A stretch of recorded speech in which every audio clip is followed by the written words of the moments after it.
there were like four boys, right? And out of the four boys, it's you don't know the other two. You only know Kuto only. You only know Kuto only. The other two things didn't go well. I will explain why. Remember what I said? I always go up with my niggas. So when we were four of us, we sat down, we're like, boys, let's do this thing. FBK was not there at that time. So January, the whole of January, we were eating takeaways. Every day, we didn't care. We were spending money, the four of us. We had the same vision at that time, So we were trading, we were making money. We've actually made, I think it was about 80,000 together. Somewhere there, 40, somewhere there. I don't remember very well. Somewhere there, together, right? Now, here's the thing. As people, we are different. Remember, I've made my first almost 100K alone. I didn't go to Senten to buy Gucci. I didn't buy a car. I didn't get anything expensive. And the moment I was supposed to do that, I brought Kuto in. Now, Kuto, when I wanted to buy a car actually. So I wanted to buy a small Corolla or Tez, which cost like 30,000 or 40,000. Then Kuto told me that, no boy, don't buy anything. Let's make more money using this money. You see, that simply means that Kuto had a vision for us. Like we must go far. Betuel was not there at that time. Poncho was not there. Musho was not there. Vincent was not there. It was just me and Kuto and the other two boys that we were with. So what we were doing is that me and Kuto, we were funding the whole thing. We were depositing money in the Forex account and then we would discuss the market, all of us, as people who have the same vision. Now, problems started when we make money. You see, some people are, I don't know if I would say they are allergic to seeing money. Once they see money, they start going mad. So those boys, those other two boys, once they saw money, actual 15,000, actual 20,000, they started making parties. They would like eat 5,000 a weekend. Like out of the money that we make, they would spend 5,000 on alcohol. And we would talk to them, me and Kuzo. Remember, ever since I was born, I never drank alcohol. I never smoked weed, hardly. I never smoked any cigarette. Any sin that I might have been doing is to have sex and masturbating maybe, and other sins that I'm not aware of. So when those guys saw money, they started living this lifestyle of impressing people, making sure that the landlord feels that now we have money, such things. And this other weekend, the other weekend that made me go mad, they've actually spent like 10,000 in one weekend. They left on Friday, they came back on Sunday. Remember, this was like our money, a group money, So we were sharing the money. So they went the whole weekend, they spent more than 10,000 or whatever, I don't know, with alcohol and girls, maybe drugs. I don't know what they were doing with that money. Hey. So we had a huge fight. So we came to a decision. You know what, boys? Me and Kuto are gonna go our way, and you boys are gonna go your way. So whatever amount of money that we made, we are going to split it. So we splitted whatever amount of money that we had. Ne? Now, funny enough, immediately after splitting the amount of money, they made another party. All the money that we gave them, they've blown it again with a party and girls. And Kuto told me that, you see, with such people, you can never go far, right? So that simply means that it's like we are on a reset mode. We are both starting on 0%. We both have nothing. Right? We both have nothing. We are given a chance to build. They knew how to trade at that time. We knew how to trade. So it was just a matter of us not sharing money anymore, because whenever we share money, they want to take money and spend on girls and spend on alcohol. Nalekuto, we were not drinking. You see, it was not fair to work like that. So that's why we separated, right? So the only problem was that when we were making money, remember that was before. When we were making money, we had different plans. They wanted to live the lifestyle, we wanted to invest. So that was the only difference. So we've decided to part ways, I mean, But now challenge was that they've already played their role in my life. However, good part was that we made money, they've seen it, but we've had our fair share and they've blown their money. Now, this simply means that whatever amount of money that me and Kuto make from this point onwards, it's our money. They are not there, So the reason why I'm telling you guys this is because there were scandals. After they see that we were successful, they came back and they tried claiming for what's theirs. Apparently, they're saying that FBK is theirs, I'm theirs, the cars that I have, it's theirs. I mean, dog, we hustled together. We made 100,000 and we had differences. We splitted 50-50. You have blown your own 100,000.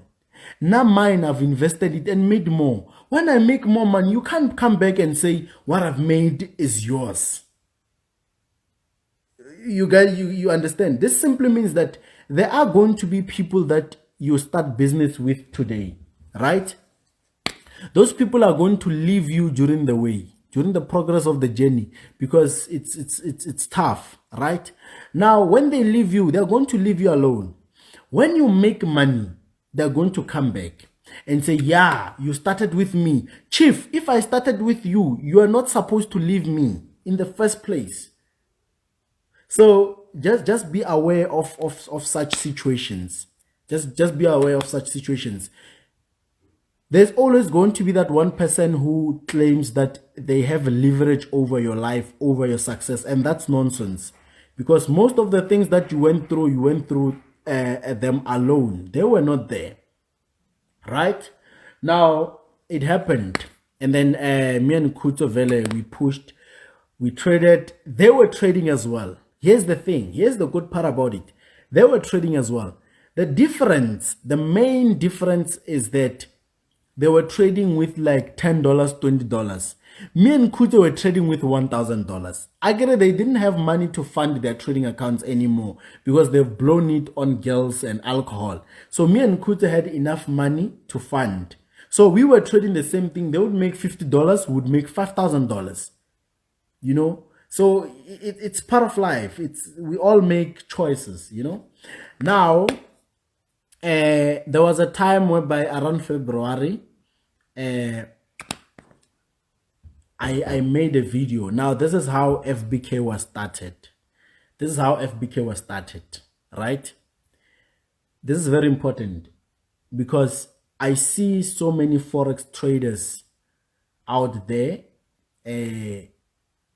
beefing, all that, forcing for fame and all that, speaking bad about other traders and all that, just so they could get famous, trying to promote their Forex institutions and all that. I didn't plan for FBK. FBK happened. I didn't plan for FBK. What happened was this. I made a video, just one video, right? Whereby I had about, I think it was about $60, right? I had about $60. Now in that video, the video actually went viral on social media. I've posted it on Facebook. Remember, before I was faking to be famous on Facebook somewhere around 2014, 2015. Now after that, this time, now fame is coming for real. Now the video went viral. It started in KZN.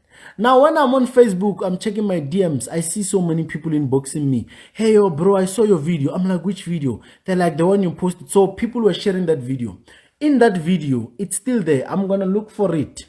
It's still there somewhere online rotating. In that video, I was able to make $120 in just seconds. That is one thing which people have never seen before. The people that have seen the video, they've never seen anything like that. You see, so that's how it started. People started inboxing me. We want to learn. What are you using? So that's how I got to be well known in the Forex trading industry. Then as I made videos, they were going viral, because of how I traded. Now, keep in mind, during this progress, we're still staying in student accommodation in Garankuwa, right? Now, unfortunately, ladies and gentlemen, it's been like, I've started this live from 10. Now it's 2, so it's like 4 hours on this live. So unfortunately, I have to come to an end based on part 2 of my story. I will come back with part 3. Part 3, I will pick it up from 2017 so that you can get to understand what is the main reason behind the buying of cars and so forth. And how were we able to remain relevant and keep on making money and all that, the challenges that we are going through and all that. So nonetheless, this is where I'm going to end, people. Thank you guys for watching me throughout this time for like almost 4 hours. I appreciate that.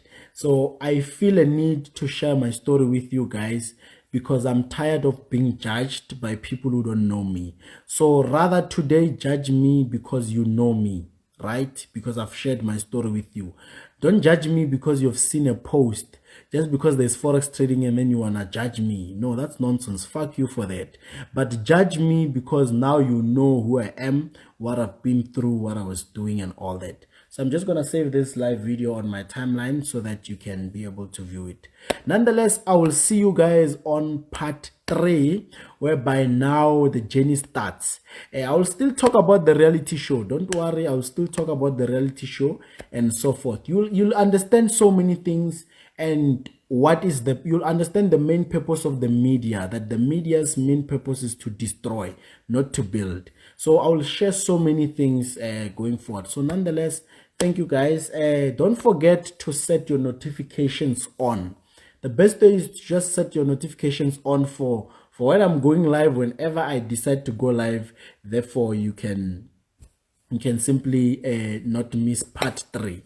Nonetheless, thank you guys. I don't know the date for part 3. I'll just see when I have time. Part 0, part 1, it's there on my timeline. Thank you guys for watching me. May the Lord bless you. In the name of Jesus. Amen.